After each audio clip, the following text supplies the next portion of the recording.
Hello everybody, welcome to my channel How to Solve Physics. My name is Praveen Gupta. आज NCERT के chapter third current electricity का third lecture हम start करने जा रहे हैं कॉम्बिनेशन ऑफ रेजिस्टर्स।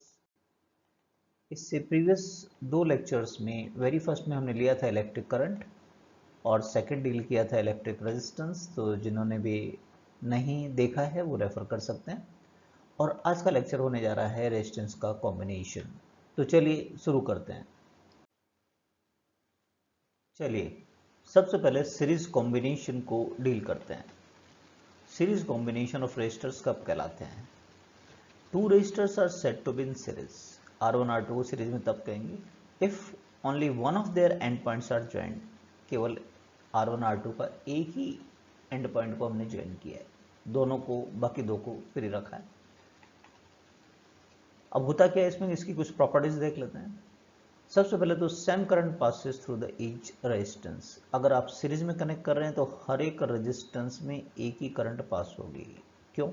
रीजन होता क्या है, the charge which leaves R1 basically एक रिप्रेजेंटेशन होता है रेजिस्टेंस किसका? कंडक्टर का।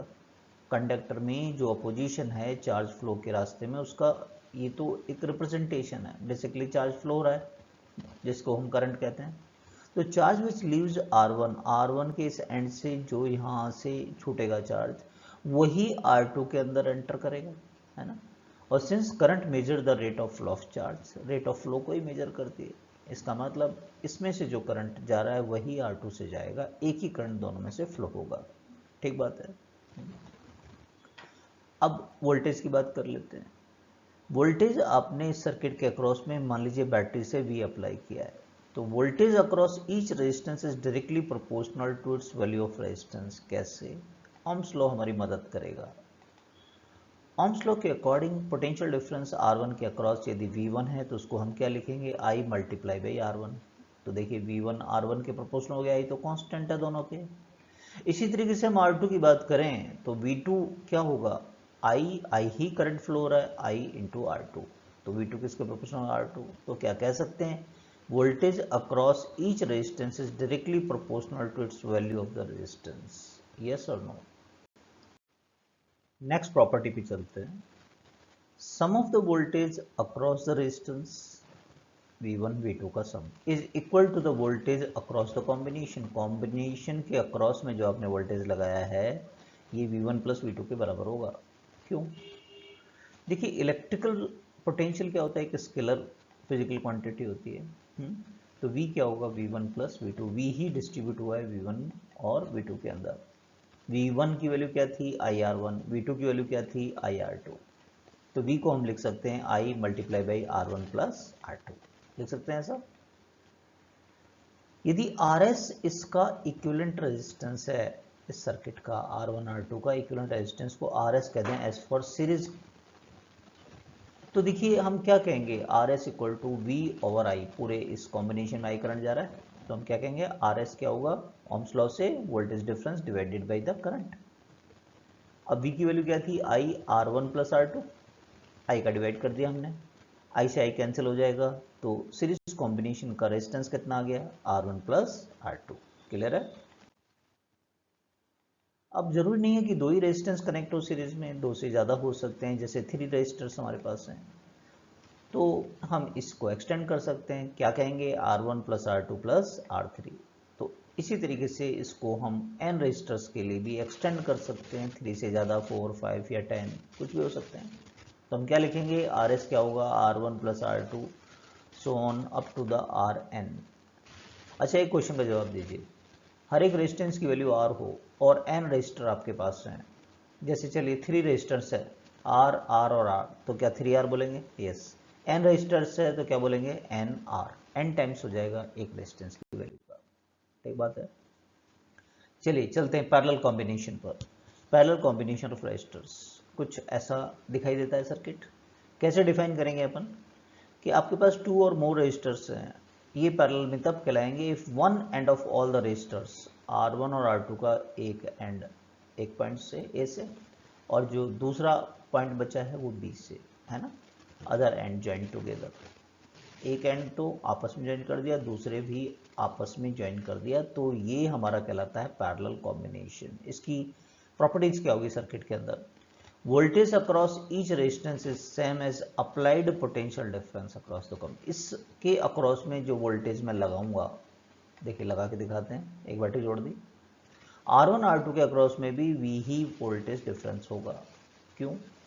आप देखिए खुद, आप R2 को थोड़ी देर के लिए भूल जाइए, R1 के दोनों टर्मिनल क्या बैटरी के टर्मिनल से कनेक्टेड हैं, इसी तरीके से R2 के दोनों टर्मिनल बैटरी के टर्मिनल से कनेक्टेड है ना। तो R1 के अक्रॉस भी बैटरी का ये पोटेंशियल डिफरेंस, R2 के अक्रॉस भी कितना होगा?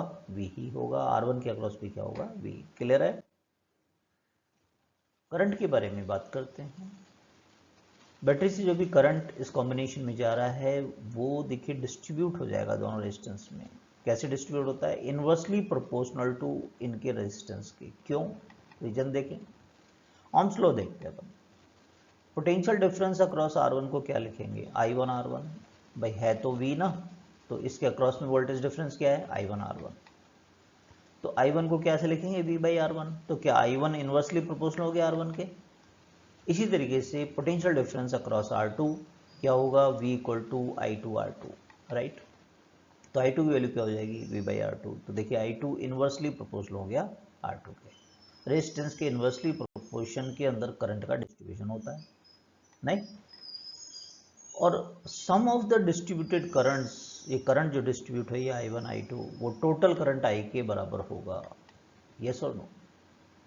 Charge that flow at A, क्यों? कारण ए से जो चार्ज फ्लो हो रहा है लेफ्ट से, वही इन रेजिस्टर्स में पार्सली डिस्ट्रीब्यूट होगा R1 R2 के अंदर।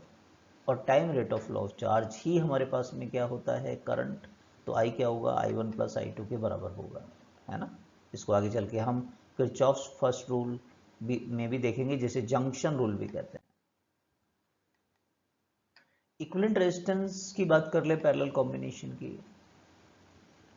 करंट क्या होता है? हमारा स्केलर होता है। तो अभी हमने देखा था कि करंट है डिस्ट्रीब्यूट हो रहा है I1 प्लस I2 में, ठीक है। ohms लॉ लगा दें अपन। I1 को क्या कहेंगे? V बाई R1, I2 को क्या कहेंगे? V by R2। मान लीजिए इस कॉम्बिनेशन का इक्विवेलेंट रेजिस्टेंस है RP, तो इन दोनों की जगह केवल RP मैंने कनेक्ट किया होता तो करंट क्या कहलाता हमारा? V over RP। तो ये वैल्यू रख दें कि V से V सब कैंसिल हो जाएंगे, तो क्या हमारे पास ये रिलेशन आ जाएगा 1 over RP equal to 1 over R1 plus 1 over R2। Yes. यदि हमारे पास 3 रेजिस्टर्स हो तो हम एक्सटेंड कर सकते हैं, जैसे R1 R2 R3 है। तो हमारा कॉम्बिनेशन का फॉर्मूला क्या हो जाएगा? 1 over R1 plus 1 over R2 plus 1 over R3। ऐसे ही चाहे n रेजिस्टर्स हों तो हम इसको और एक्सटेंड कर सकते हैं। क्या लिखेंगे? 1 over R1 plus 1 over R2, सोन चलता चला जाएगा, लास्ट में जो भी रेजिस्टर है आपका 1 ओवर Rn। अब एक बात का जवाब दीजिए, मान लीजिए तीनों रेजिस्टेंस R1 R2 R3 की वैल्यूज इक्वल होती, तो क्या लिखते हैं? 1 over R 1 over R 1 over R, यानी 3 बाई R हो गया। रेसिप्रोकल लें तो R बाई 3 हो जाएगा। तो ऐसे अगर n रेजिस्टेंस होंगे तो क्या आएगा? n बाई R, तो रेसिप्रोकल लें तो इसका R बाई n हो जाएगा, है ना। मान लीजिए दो रेजिस्टेंस है आपके पास 20 ohms, तो 20 बाई 2 करेंगे तो 10 ओम कहलाएगा। मान लीजिए 23 टाइम्स है और पैरेलल कॉम्बिनेशन है, तो क्या आंसर को बोलोगे आप? 20 बाई 3। क्लियर है ये वाली बात? तो चलिए आप क्वेश्चन ले लेते हैं। वेरी फर्स्ट क्वेश्चन स्क्रीन पर आपके सामने, करंट इन 3 रेजिस्टेंस। इस डायग्राम में देखिए R1 R2 R3 में R1 में 2 एम्पियर जा रहा है, R2 में 3 एम्पियर है और R3 में 4 एम्पियर। करंट दे रखा है, रेजिस्टेंस की वैल्यू नहीं है मेरे पास में। और अब इन्हीं रेजिस्टेंस को यदि सीरीज में कनेक्ट कर दें उसी बैटरी के साथ में जिनसे कि करंट आया है, तो फिर हर रेजिस्टेंस में करंट क्या होगा? ठीक है, ये बैटरी मान लीजिए। सबसे पहले I1 का मतलब क्या हुआ? अभी हमने देखा पैरेलल कॉम्बिनेशन में हर रेजिस्टेंस के अक्रॉस में वोल्टेज वही होता है अप्लाइड V, तो V बाई R1 कहेंगे, नहीं? तो R1 क्या हुआ? V बाई I1 R1 की वैल्यू, ठीक है। रेजिस्टेंस निकालना पड़ रहा है यहाँ पर, और करंट कितना है? 2 एम्पियर फर्स्ट में। इसी तरीके से क्या हम R2 की वैल्यू फाइंड कर सकते हैं? यस। क्या R2 की वैल्यू भी आ जाएगी V/3? और आप खुद फाइंड करके दिखाओ मेरे को R3 की वैल्यू क्या होगी, पॉज करके और फिर देखो क्या V/4 हो जाएगा? यस, V/4 है ना। तो तीनों रेजिस्टेंस की वैल्यू आ गई। अब हमारा क्वेश्चन ये नहीं है, हमारा क्वेश्चन है कि इन रेजिस्टेंस को यदि सीरीज में कनेक्ट किया होता तो देख लेते हैं। जब सीरीज में कनेक्ट करेंगे तो हमें पता है कि करंट एक ही फ्लो होता है, हमने देखा था प्रॉपर्टी, सीरीज में कनेक्ट कर दिया मैंने, बैटरी लगा देते हैं वही, ठीक है। अब इनमें करंट है वो एक ही फ्लो होने वाला है, हमें पता है। ओके, तो अब करंट क्या बोलेंगे? Voltage divided by total resistance, Ohm's law से RS कह दिया मैंने। और RS का मतलब क्या हो गया? R1 plus R2 plus R3, जिनकी वैल्यू हमने निकाला था V/2, V/3, V/4, है ना। इसको सॉल्व कर लेते हैं। एलसीएम लीजिए 12, तो ये 6 भी हो जाएगा, ये 4 और ये 3, तो नीचे कितना हो जाएगा? 6 and 4 10 और ये 3 13, V से V कैंसिल कर दीजिए। सेकंड क्वेश्चन लेते हैं अपन। इस बार इक्विवेलेंट रेजिस्टेंस फाइंड करेंगे गिवन सर्किट के अक्रॉस में। ये सर्किट है हमारा, ए और बी के अक्रॉस में इक्विवेलेंट रेजिस्टेंस हमें फाइंड करना है। आप देखिए ये 3R तीनों पैरेलल में है क्या? इनके लेफ्ट हैंड पॉइंट, सबके लेफ्ट हैंड पॉइंट सब एक कॉमन पॉइंट पर आ गए हैं और राइट हैंड पॉइंट एक ही कॉमन पॉइंट पर आ गए हैं, तो पैरेलल में आ गया। ऐसे ये 2R आपके ध्यान से देखिएगा, क्या ये भी एक कॉमन पॉइंट्स हैं इनके, राइट वाले भी एक कॉमन पॉइंट हो जाएगा इस वायर के थ्रू, तो ये 2R भी दोनों एक दूसरे के पैरेलल में आ गए हैं। तो सबसे पहले इसको रिड्यूस करेंगे अपन। रिड्यूस कैसे होगा ये? अब ये देखिए तीनों पैरेलल में आ गए, तो 3R/n करना है मेरे को। 3R/n, तीन रेजिस्टेंस है हमारे, तो 3 का डिवाइड कर दिया तो R हो गया। ये 2 हैं तो 2 का डिवाइड कर दीजिए, कितना हो गया है? R। क्लियर है वाली बात? अब R और R कितना हो गया? 2R। तो अब ये क्या पैरेलल कॉम्बिनेशन बन गया हमारा? पैरेलल कॉम्बिनेशन हो गया, दो रेजिस्टेंस है आपके, तो 2R/2 का डिवाइड कर दीजिए, आंसर कितना हो गया है? R। क्लियर है? एक और क्वेश्चन लेते हैं। Find equivalent resistance across the point A and B। Circuit ये आपका A और B के अक्रॉस में, ध्यान रहे यहाँ कोई रेजिस्टेंस नहीं है इस वायर के अक्रॉस में, तो कैसे डील करेंगे इसको? ये जो टर्मिनल्स हैं यहाँ कुछ पॉइंट मान लेते हैं अपन, वो कह दिया इसको हमने। इसी तरीके से ये इस पॉइंट की बात करेंगे तो देखिए कोई रेजिस्टेंस नहीं है, तो इस पॉइंट का जो पोटेंशियल है वही इस पॉइंट का पोटेंशियल होगा, तो इसको आप B बोल सकते हो, इसको B कह सकते हो, राइट। तो आगे चलते हैं, अब रिड्यूस करते हैं। सबसे पहले हमारे पास में देखिए A और B दो टर्मिनल्स हैं, इनके क्रॉस बात हो रही है। A और O के बीच में एक R रेजिस्टेंस है, A और O के बीच में R। रीड्रॉ किया है सर्किट को, इस पर ध्यान दीजिएगा। फिर देखिए आप O और B के बीच में R है, O और इस B के बीच में एक R है, ठीक है। O और B के बीच में एक और R है, O और B के बीच में एक और R है, तो यानी ये पैरेलल में आ जाएगा। फाइनली A और B के बीच में एक R रेजिस्टेंस है, A और B के बीच में एक R रेजिस्टेंस है, तो इसको पहले ऐसा रीड्रॉ कीजिए। ये बात समझ में आया? प्रैक्टिस कीजिए इसकी पॉज करके।